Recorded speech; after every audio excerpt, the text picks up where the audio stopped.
कर्नावल में पहुंचे किसान समारोह में भाजपा के राष्ट्रीय अध्यक्ष नरेश टिकैत जी हमारे साथ में। इनसे जानते हैं कि आज के प्रोग्राम में जो हुआ है इसमें क्या क्या निर्णय समाज के लिए लिए गए हैं। सर आज नहीं, समाज में तो सब तो बड़ी यही है बात, जो समाज में कुरीतियाँ हैं इसमें जो देश में आवाज़ उठने लगी। जिस तरह से वह है बातचीत युवा की, जो युवा पीढ़ी है नशे की तरफ को जा रही और भ्रूण हत्या है, मृत्यु भोज है, इस तरह की जो कुरीतियाँ है इसमें कहीं ना कहीं किसी न किसी रूप में इसे उठा रही जनता और इसमें कामयाबी भी मिल रही। ऐसी नहीं बात है कि वह कामयाबी नहीं मिल रही, इसमें कामयाबी मिल रही। हमें हमारी यही जिम्मेदारी है कि भाई इस समाज को बचाने में हम क्या सहयोग दे सकें अपना। तो सब अभी आपने अपने बयान में कहा है कि सरकार की नज़रें आपकी ज़मीनों पर हैं, ये किस तरीके से? नहीं, ज़मीन तो जो ये नेशनल हाईवे बनने लग रहे इनमें ज़मीन बहुत कम रेट पर ज़मीन ली जा रही है। जो सर्किलेट का नाम टेक दे, 4 गुना हम सर्किलेट का देंगे, वो नहीं दिया जा रहा। सर्किलेट जहाँ को हाईवे निकल रहे वहाँ को सर्किलेट नहीं बताते। जो ज़मीन जो 40-50 लाख रुपए बीघा की ज़मीन है हाईवे के मतलब की, उसे 12-13 लाख रुपए में ज़बरदस्ती ली जा रही। तो हम यही कहे सरकार से ये मांग करें भाई जो ज़मीन का रेट है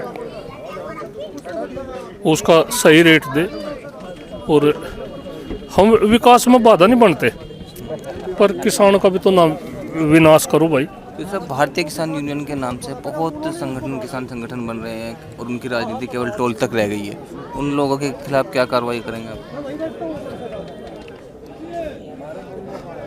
भाई क्या कह सके उसमें तो हम कुछ नहीं कह सकते, कुछ नहीं से बात है। तो हम तो यही है, हमने यहाँ भी कई भाषण में भी अपने अनुशासन का ध्यान रखो और या घटिया राजनीति ना करो कि भाई जो 10 आदमी इकट्ठे होकर संगठन बना ले, किसान यूनियन का नाम दे, तो इस तरह की नहीं चाहती बात। किसानों की जो मांग है हम उसकी जो साझा मंच है उसका हम उठावे भी। गन्ने की है, बिजली की है, जो देहात में रोजगार की है, ये जो समस्या है ये उठावे। हालांकि उसकी वो नहीं है बात तक हम किसी उसमें कहीं टोल पे या कहीं पे या कहीं धरना दे, तो उसे आज धरना वहाँ चल रहा था, शायद वो भी समाप्त हो गया होगा मेरठ गन्ना भवन पे।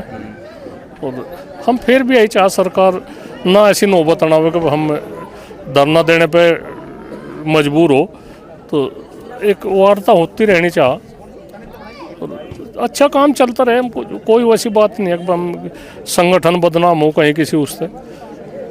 सरकार की गलत नीतियाँ संगठनों को बदनाम करने में तो उस तरह तो वहाँ वो होगा, हम ध्यान रखें इस बात का, ऐसी बात नहीं।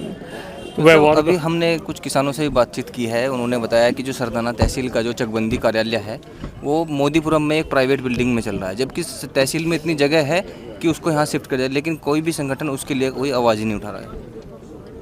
नहीं, बिल्कुल हो रहा होगा। चकबंदी विभाग तो यू इतना भ्रष्ट विभाग होगा, सिवा पैसे तो और कुछ रहा है नहीं इसमें। बिजली विभाग भी बहुत भ्रष्ट तो इसके लिए कर रहे, बिजली के भी हम कर रहे बातें। बिजली के हम यही कर रहे कि 12 का एक फिक्स रेट हो जा ना, हम सरकार के साथ में लड़े, एक फिक्स रेट हो जाए भाई, एक 12 का 1 साल का बिल इतना होगा। मीटर नहीं ना, मीटर बर्दाश्त करने के किसान, मीटरों की बहुत बड़ा वो है जंजाल। और 12 भी बंद है, हम बंद का भी बिल देंगे।